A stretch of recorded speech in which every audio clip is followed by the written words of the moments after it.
I was, on a mundane Thursday evening, pulling warm laundry from the dryer when everything changed. "Whose are these?" I muttered, holding up a pair of black gold-toe dress socks, size 12, 13. They were tangled in our cream-colored sheets like evidence at a crime scene. I wore Hanes, size 9, 10. Always had. My heart started that slow, heavy thud you get when your subconscious knows something your mind hasn't accepted yet. I called upstairs trying to keep my voice steady. "Hey, Melissa. Found some socks that aren't mine." The silence lasted too long. Then, footsteps on the stairs. She appeared in the doorway, took one look at what I was holding, and her face drained of color. That's when I knew. "Those are yours, silly," she said, forcing a laugh that sounded like breaking glass. "Must have gotten mixed up in the wash." "Melissa." I held them up higher. "These are 3 sizes too big, and I don't own gold toe anything." "Maybe they're from your gym bag? You know how things get mixed up at the gym." "Stop." My voice came out sharper than intended. "Just stop. Whose socks are these?" She opened her mouth, closed it, then tried again. "Chris, you're being paranoid over nothing." "Am I?" I dropped the laundry basket, socks still clenched in my fist. "Because you look like you're about to throw up." The search something primal took over. I pushed past her, taking the stairs 2 at a time. She followed, her voice rising with panic. "Chris, what are you doing? Chris!" I hit our bedroom like a hurricane, yanked open her nightstand drawer. My hand found it immediately cold metal, heavy. A man's Rolex, the kind I could never afford. "I can explain." "Don't!" I was already at the closet, throwing her dresses aside. There, a burgundy silk tie hanging between her blouses like it belonged there. "How long, Melissa?" She was crying now, mascara running. "It's not what you think. It's exactly what I think." I pulled out my phone, started photographing everything. The socks, the watch, the tie. My hands were steady even though my world was exploding. Size 12 gold toe, Rolex Submariner, Hermes tie. This isn't some drunk mistake. He's been living here. "Chris, please, let me." "Who is he?" The words ripped out of me. I threw the socks at her feet where they landed like a gauntlet. 23 years of marriage reduced to foreign laundry on our bedroom floor. She broke, collapsed onto the bed we'd shared for over 2 decades. "Nathan," she whispered. "It's Nathan from work." The name hit like a physical blow. Nathan. Nathan Ross. The one who came to Emma's graduation party? Whose wife Sarah just had their 3rd kid? Her silence was all the confirmation I needed. In our bed? My voice was barely human. In our daughter's childhood home? "She's in college, Chris. She doesn't live here anymore." "That's your defense? That Emma's away, so it's fine to bring Nathan here?" I felt dissociated from my body, watching myself move with terrifying clarity. Every action felt predetermined, like I was following a script written by rage and necessity. "Get out." "What?" "Get out of my house. Now." "You can't just watch me." I went back to the closet, started pulling her clothes off hangers. Designer pieces she'd insisted we couldn't afford, but somehow kept appearing.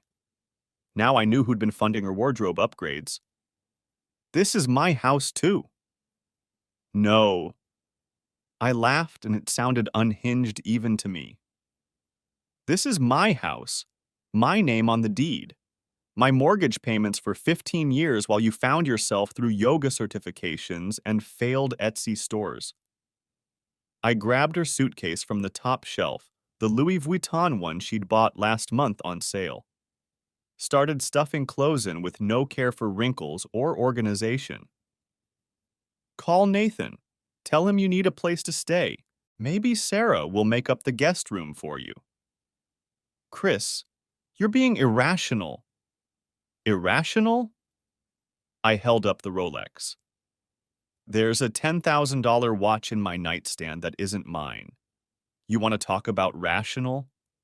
The only irrational thing is that I haven't thrown it through the window. I tossed it in her suitcase instead. It landed on a silk blouse with a satisfying thud.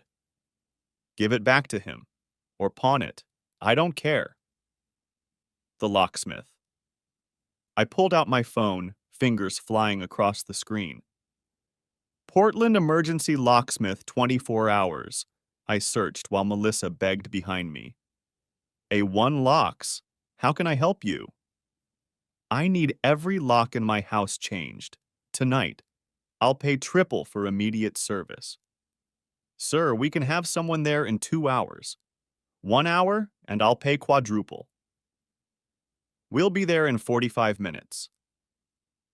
I hung up and called my lawyer next. Jim Peterson had handled my business contracts for years. Never thought I'd need him for this. Jim? Chris Walker. I just found another man's belongings in my bed. I need divorce papers drawn up. Chris, it's 8:30 at night. I'll pay emergency rates. I want her served tomorrow. At her workplace. That's aggressive. Maybe we should talk about this when you're calmer.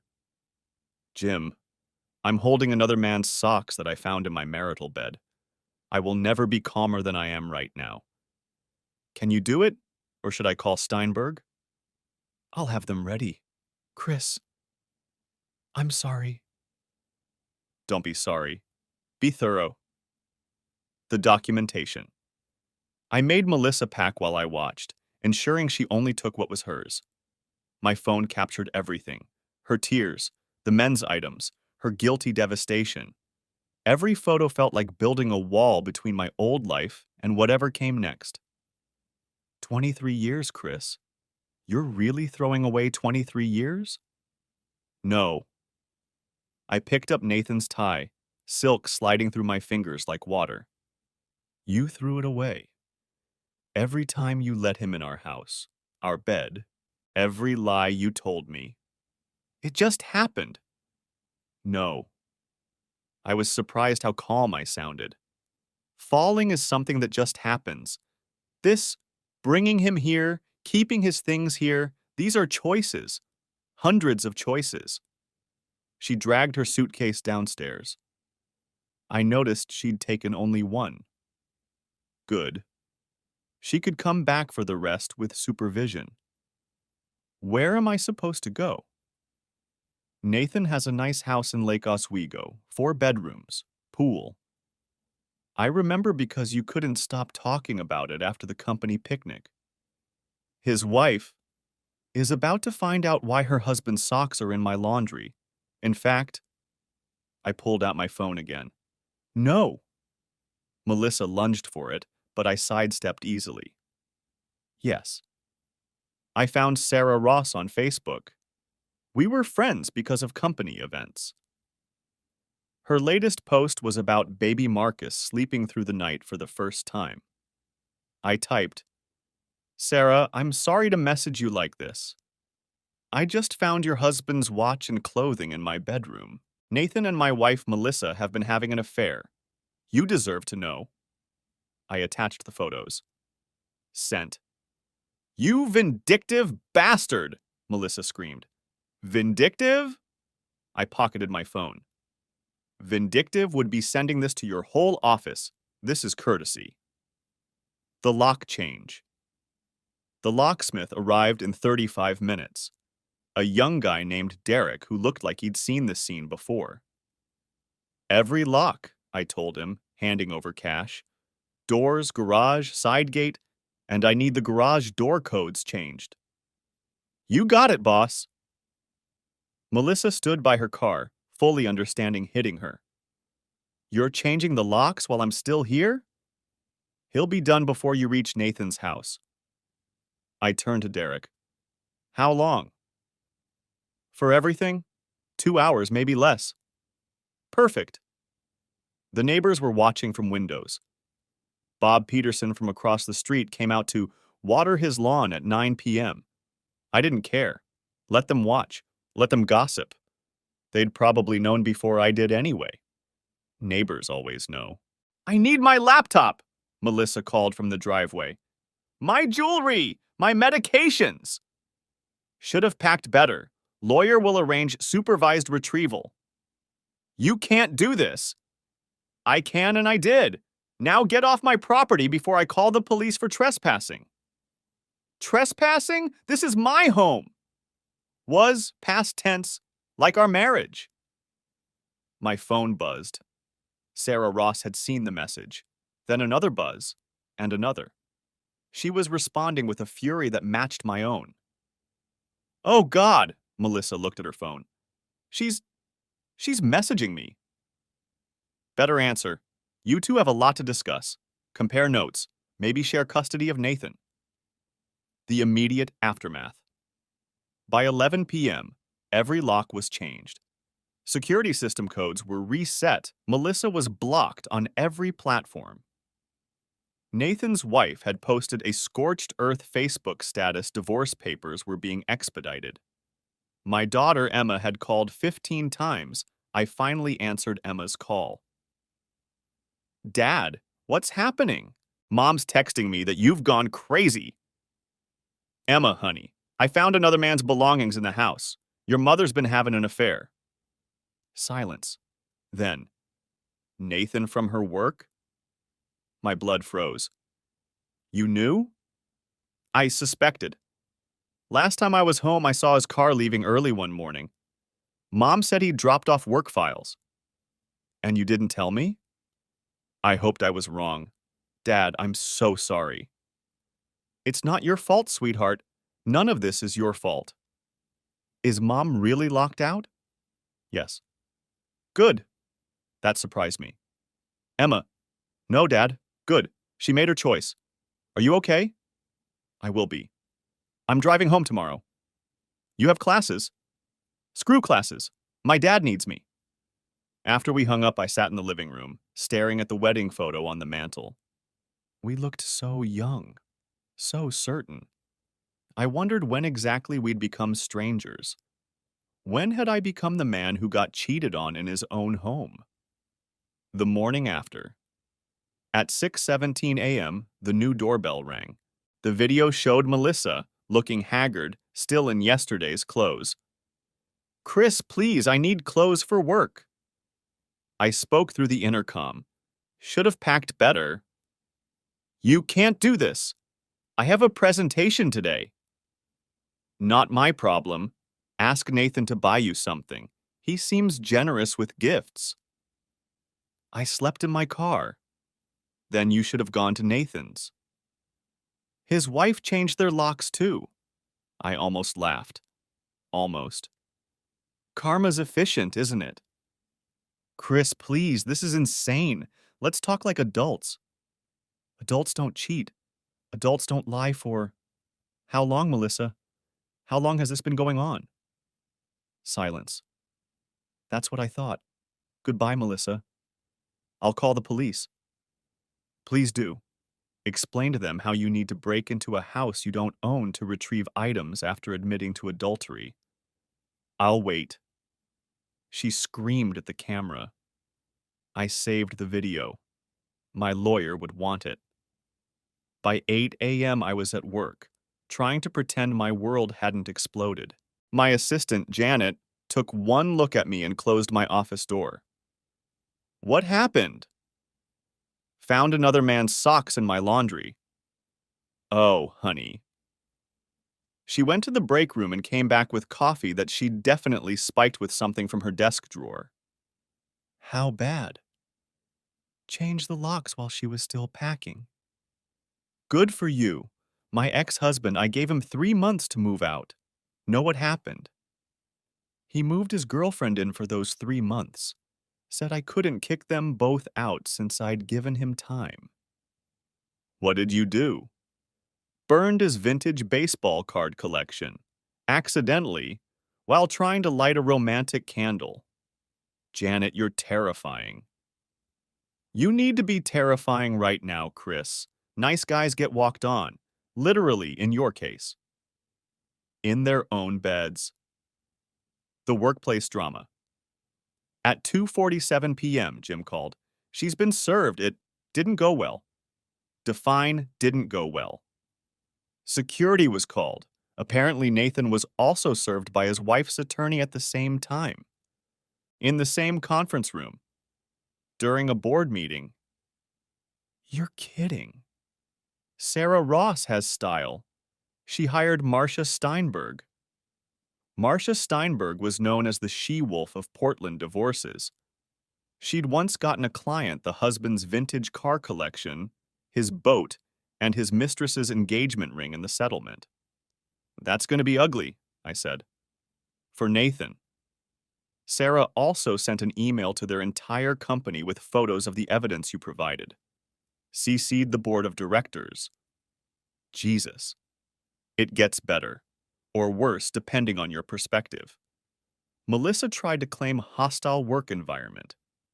HR reminded her that sleeping with a married coworker, who's also a supervisor, violates about 12 company policies. She's going to lose her job. Almost certainly. Chris, I need to ask, do you have any joint accounts I should freeze? My blood went cold. The savings, the checking, everything's joint except my business accounts. I'll file emergency motions now. Get to your bank. Take out what you need for the next month, but don't clean them out. Judges hate that. I was already grabbing my keys. On my way. The financial untangling. The bank teller's eyes widened when I explained what I needed. The branch manager, Tom, who'd handled my business accounts for years, took me to his office. I heard about Melissa, he said quietly. Small town. News travels. I need to protect my assets, Tom. Let's see what we're working with. He pulled up our accounts. When was the last time you checked these balances? Maybe 2 months ago? Why? He turned the screen. The savings account that should have had $47,000 had $12,000. Where? I couldn't finish. Steady withdrawals? 1,000 here, 2,000 there, all within limits that don't flag for notification. Can you trace where it went? Transfers to another account at this bank. Registered to Melissa Walker. She has a separate account? For the past 8 months. 8 months. Nathan and Melissa. 8 months of lies. 8 months of another man in my bed while I traveled for business. I need statements. Everything.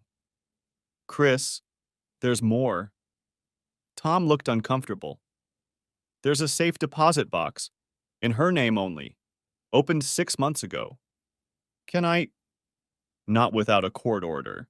But she's been accessing it regularly. I thought about the jewelry she'd wanted to retrieve. The vintage pieces from my grandmother she'd claimed to love. That's where she's been hiding assets. I can't confirm that, but I can freeze the joint accounts pending legal action. Do it. Emma comes home. Emma arrived at 4 p.m. using her key. She found me in the kitchen staring at bank statements spread across the counter. Dad? I looked up. My daughter, 21 and fierce, stood in the doorway with her overnight bag and the kind of rage I recognized. How much did she take? She asked, reading my face. $35,000 over 8 months. That absolute... She caught herself. Where is she now? No idea, don't care. Liar. She hugged me, and I finally let myself feel it. The betrayal, the rage, the humiliation. You care. That's why this hurts. When did you get so wise? When my mother started sneaking around with married men. She pulled back. This isn't her first affair, Dad. Everything stopped. What? Remember when I was in high school? Her book club that met at weird hours? She was reading contemporary fiction with the neighborhood women. She was screwing Mr. Davidson from 3 houses down. I saw them kissing in his car. Emma, why didn't you? I was 15. I didn't know what to do. And when it ended, I hoped that it was over. Yeah, I'm sorry, Dad. I should have told you. No. I pulled her close again. No, you were a kid. This isn't on you. She helped me box up Melissa's remaining belongings. We worked in silence mostly, occasionally broken by bitter observations. Remember when she said this vase was priceless? Emma held up a blue ceramic piece. She told me Nathan bought it for her in Italy. She said she got that at an estate sale. Yeah, well, she says a lot of things. We found more evidence. Receipts for hotels I'd never stayed at. Lingerie I'd never seen. A credit card I didn't know existed. Dad, this goes back 2 years. At least. How did you not know? I thought about it. Really thought about it. I trusted her. When she said she was at yoga, I believed her. When she had wine with friends, I didn't question it. When she went to conferences for her latest career attempt, I paid for them. You loved her. I loved who I thought she was. The escalation day 3 post-discovery, things got ugly.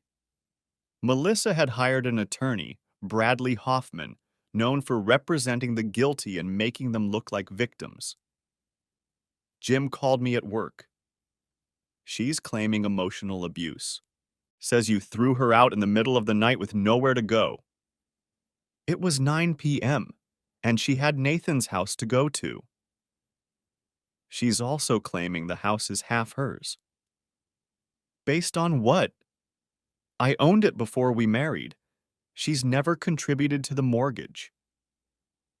Based on 23 years of marriage and, quote, maintaining the home while Chris pursued his career.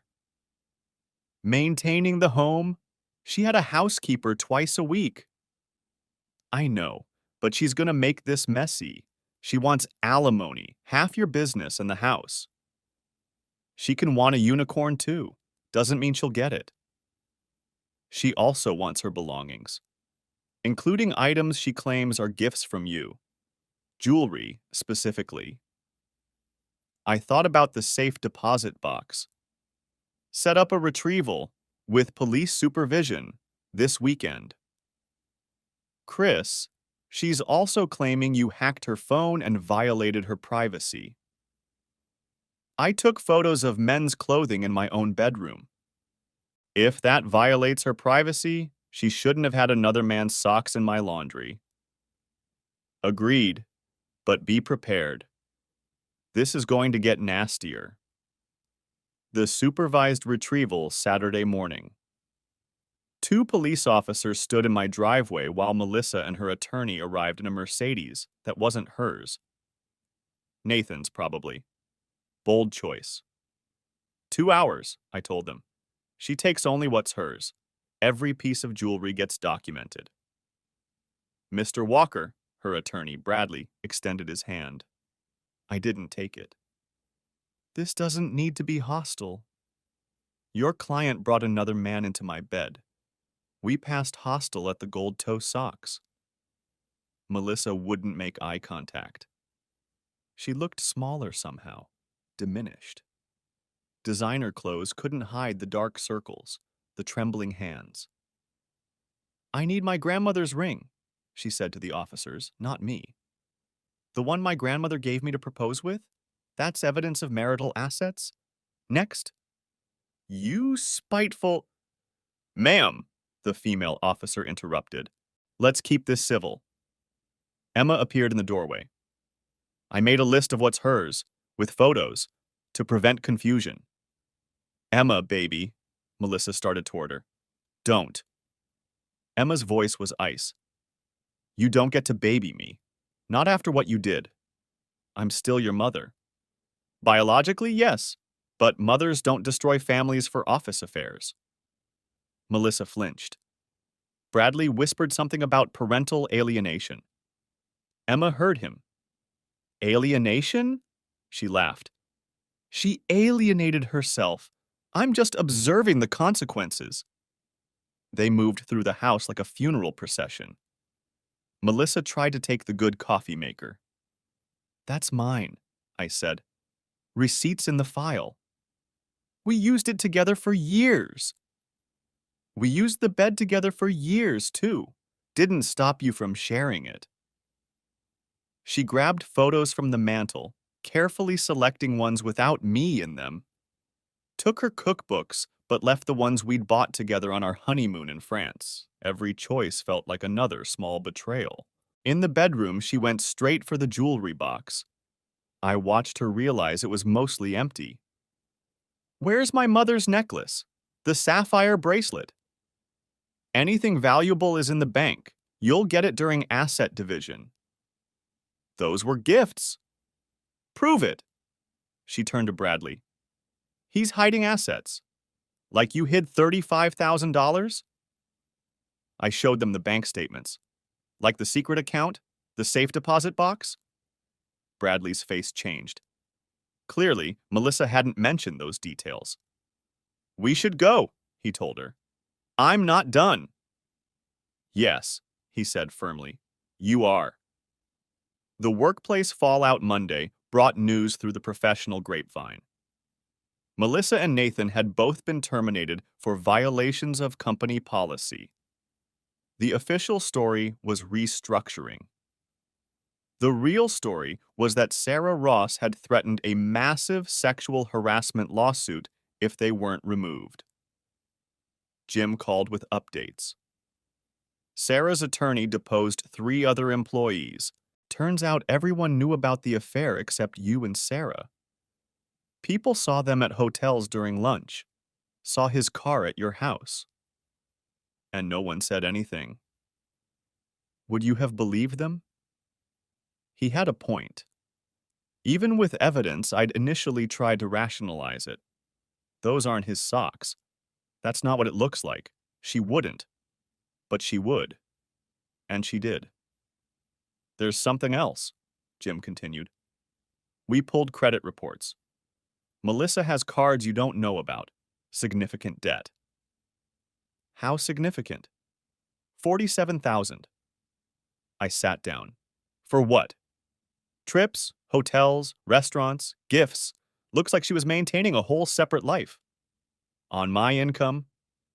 Technically, marital income, but yes. Can we prove it was for the affair? Hotel charges match Nathan's travel schedule. Restaurant charges are all for 2. Some purchases are men's items, watches, cufflinks, clothes. She was buying him gifts with our money. It appears so. I thought I'd hit the bottom of this betrayal. Turns out it had sub-basements. The friends divide. You learn who your real friends are during a divorce. Some surprised me with their loyalty. Others disappointed with their neutrality. I don't want to take sides, Marcus said over beer. We'd been friends for 15 years. She cheated. In my house. How are there sides?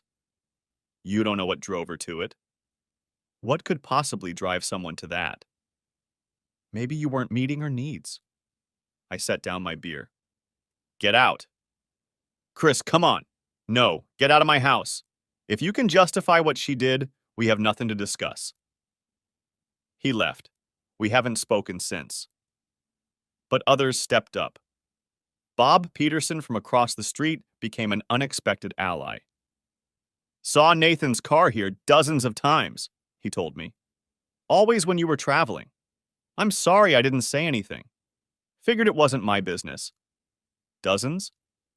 At least. Sometimes overnight. You could testify to that? If needed, yes. My business partner, David, was more direct. I never liked her. Thought she was fake. Turns out I was right. You never said anything? You loved her. What was I going to say? Hey, Chris, your wife seems like a gold digger. You'd have ended our partnership. I might have. Exactly. But I'm saying it now, you're better off. And when this is done, we're going to Vegas. Properly. I'm not really in a Vegas mood. You will be.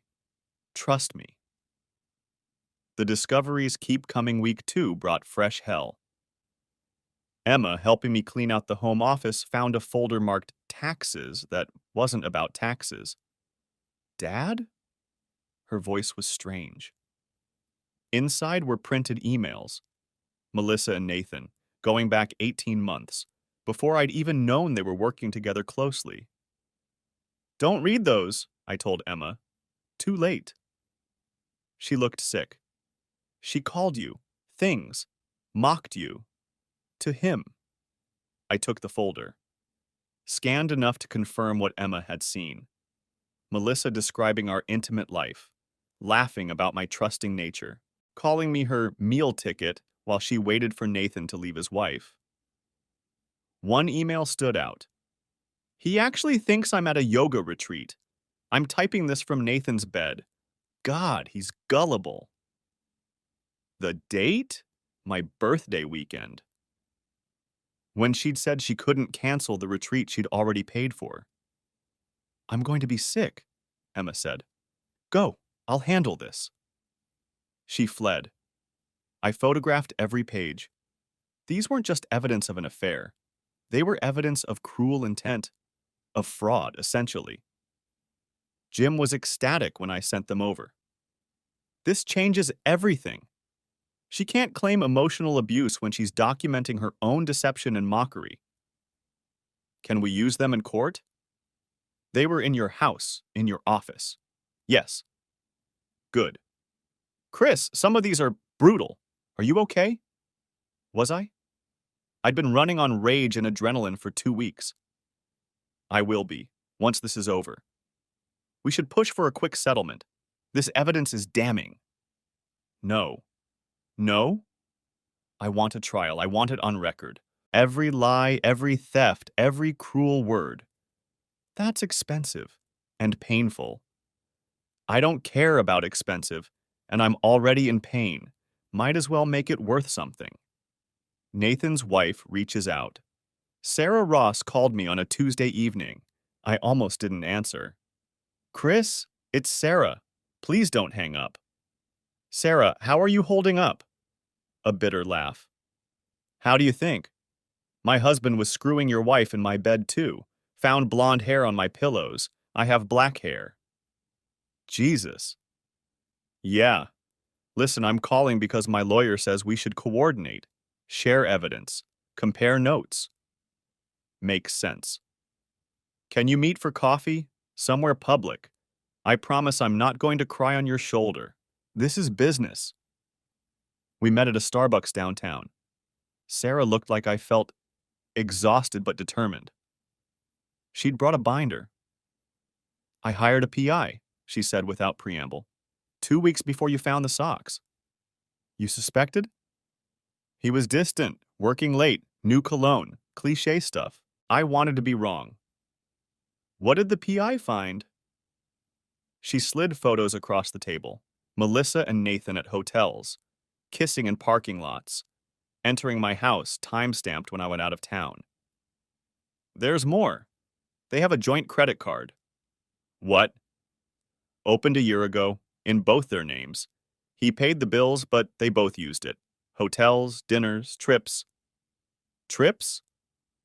That conference in San Diego Melissa went to last fall? She was there, with my husband, on his company's dime. Claimed he needed an assistant. I remembered that trip. Melissa had called every night, telling me about boring seminars and bad conference food. All lies. I want them to pay, Sarah said quietly. Not just financially. I want everyone to know what they did. Careful, that could backfire. I don't care. Nathan works in reputation management.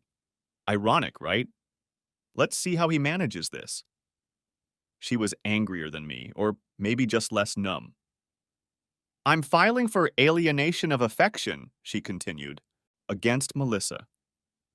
That's still a thing? In 7 states, including ours. My lawyer says with this evidence, I could win significant damages. From Melissa, she's broke. She won't be after your divorce. Whatever she gets from you, I'm taking half. It was vicious, and I respected it. There's something else. Sarah pulled out her phone. Nathan's been texting me, begging. Listen to this. She played a voicemail. Nathan's voice slurred with alcohol or tears. Sarah, please. It meant nothing. She seduced me, came after me. I was weak, but I love you. Please let me come home. The kids need me. You need me. I'll do anything. Pathetic, I said. Right? But useful. He's throwing Melissa under the bus. She seduced me. She pursued me. Makes our cases stronger. Has Melissa tried contacting you? Once. Sent me a Facebook message saying I should be more understanding. That marriages are complicated. You're kidding. Nope. I screenshotted it. My lawyer loves it. Shows zero remorse. We spent an hour comparing evidence, building timelines. The affair was more extensive than either of us had imagined. They'd been sloppy, arrogant, leaving trails everywhere. You know what pisses me off most? Sarah asked as we prepared to leave. What? They made us allies. I don't know you, Chris. But now we're forever connected by their selfishness. My kids will grow up knowing their dad destroyed 2 families. Your daughter will never trust the same way again. And for what? Mediocre sex and ego boosts? She was right. Melissa and Nathan had created a web of pain that extended far beyond our marriages. The legal meat grinder, week 3. Depositions began. I sat across from Melissa and her attorney while a court reporter typed every word. State your name for the record. Melissa Ann Walker. She wore a conservative suit I'd never seen. Playing the wronged wife. Her attorney had coached her well. Mrs. Walker, how long were you involved with Nathan Ross? I refuse to answer on the grounds that it may incriminate me. Jim leaned forward. This isn't a criminal proceeding. Answer the question. Bradley whispered in her ear. Approximately 6 months. I have hotel receipts going back 18 months. Would you like to revise your answer? We were friends first. Friends who shared hotel rooms? Occasionally. Jim slid a photo across the table. This is from the San Diego Marriott 13 months ago. You're kissing Mr. Ross. Were you friends or lovers? I don't recall. You don't recall kissing a married man? It went on for 6 hours. Every lie she told, Jim had evidence to contradict. Bank statements, photos, her own emails. By the end, even Bradley looked defeated. My deposition was shorter but harder, having to detail the discovery, the betrayal, the financial deception. Melissa cried through most of it. I couldn't tell if it was genuine or performance. Mr. Walker, what did you do when you found the socks?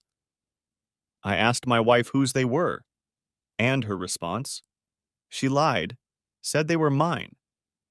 How did you know she was lying? They were 3 sizes too big, wrong brand, and her face went white when she saw them. What happened next? I detailed it all, the search, the evidence, the eviction. Bradley tried to make me sound unreasonable. You changed the locks within hours? Yes. Throughout your wife of 23 years? I removed a woman who'd been bringing another man into my bed. Where was she supposed to go? To any of the hotels she'd been frequenting with Mr. Ross. I assumed she knew how to check in. Even the court reporter cracked a smile at that. Emma's testimony. The worst part was Emma's deposition. Bradley tried to go after her, suggesting I'd turned her against her mother. Miss Walker? Has your father spoken negatively about your mother? He didn't have to. Her actions spoke for themselves. But surely he's expressed anger.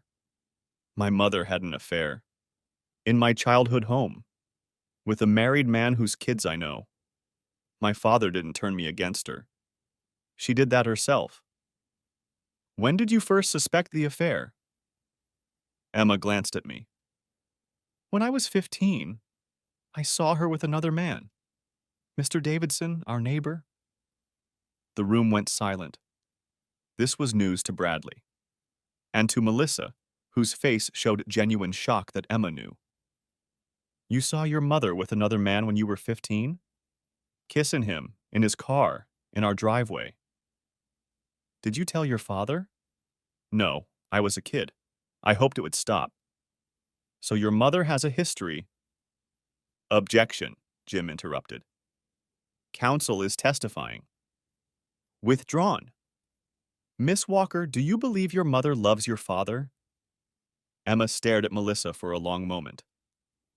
I believe my mother loves what my father provided. Stability, money, a nice house.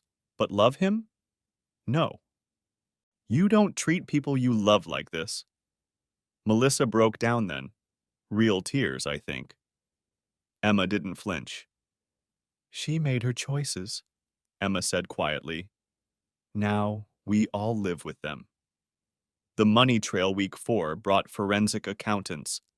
The secret spending was worse than we'd thought. Mrs. Walker opened 5 credit cards without Mr. Walker's knowledge, the accountant testified. Total debt, $67,000. 67? I whispered to Jim. You said 47. She opened another one last month, after you kicked her out. How?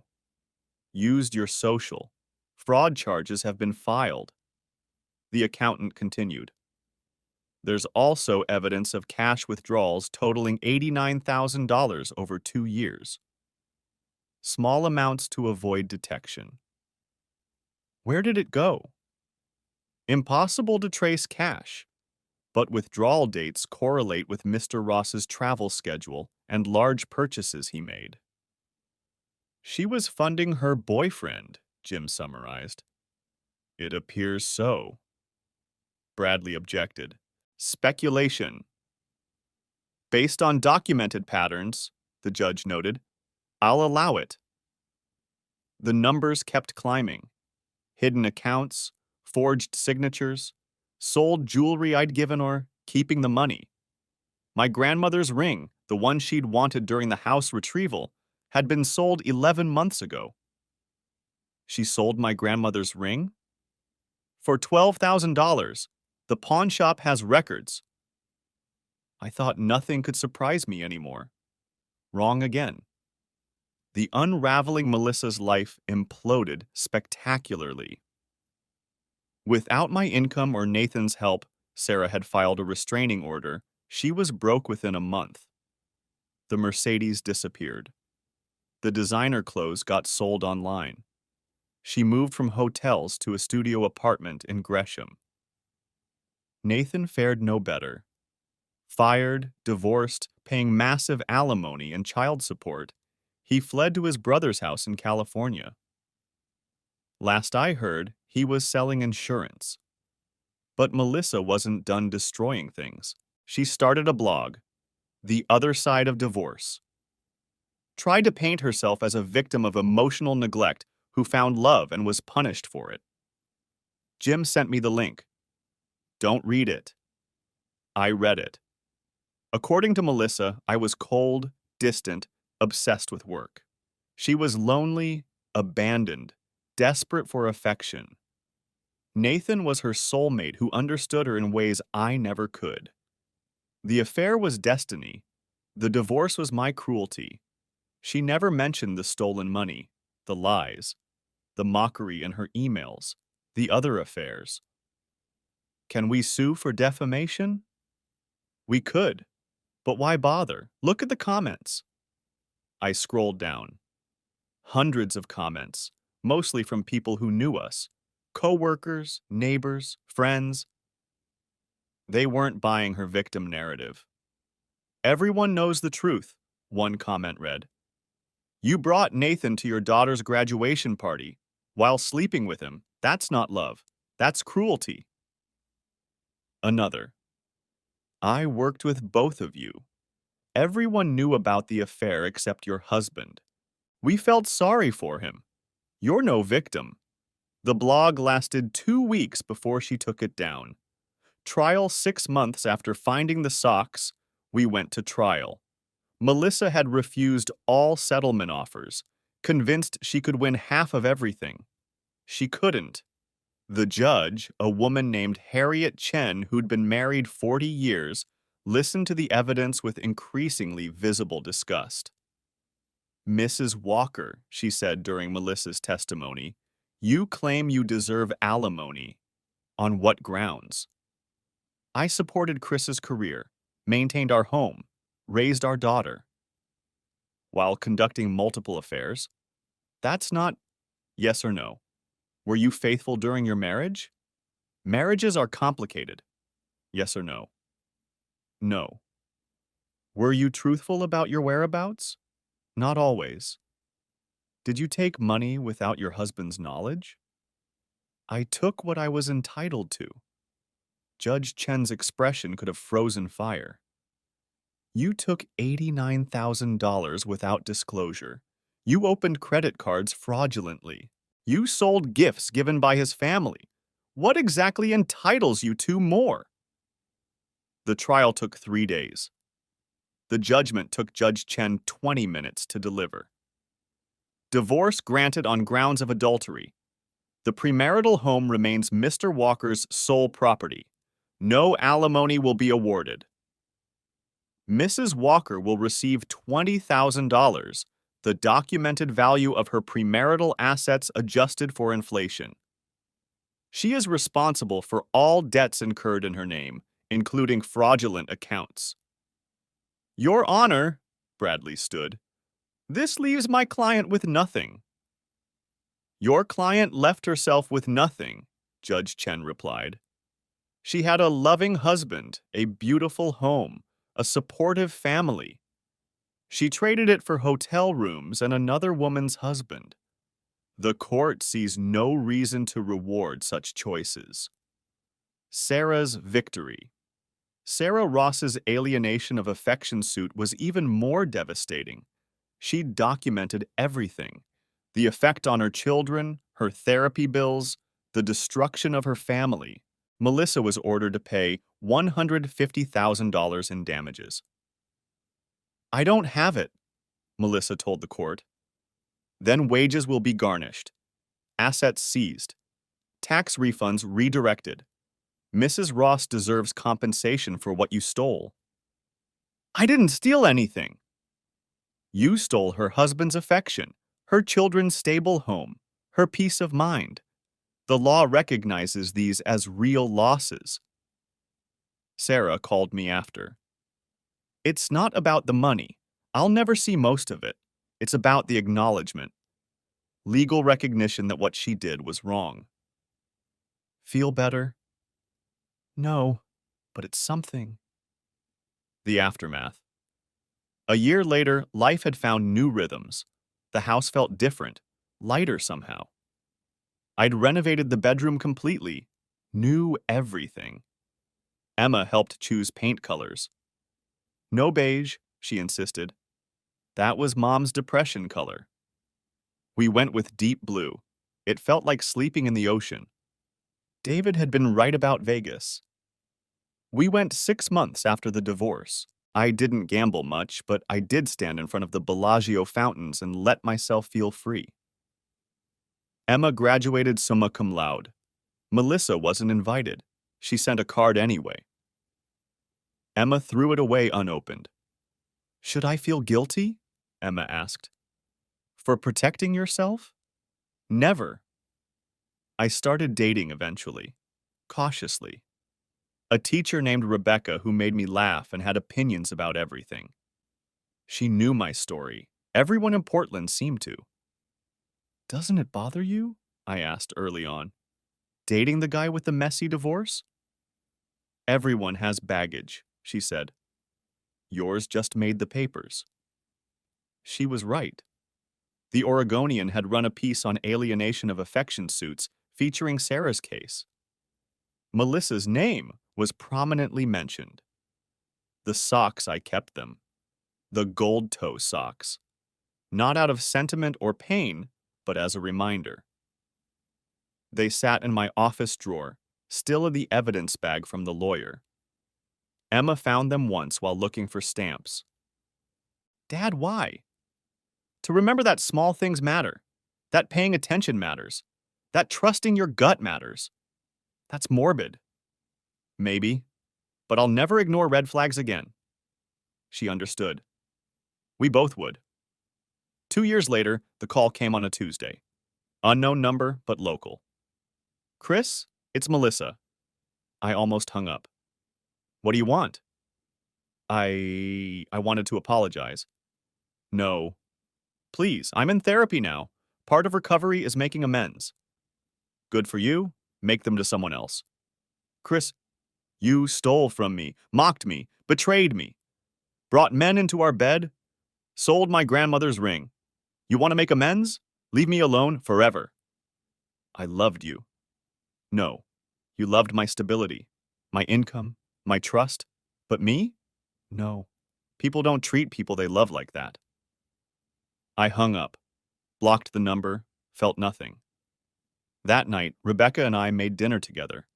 She'd moved in 6 months ago, slowly, carefully. No rushing, no assumptions. Melissa called, I told her. Oh? She kept chopping vegetables, but I saw the tension.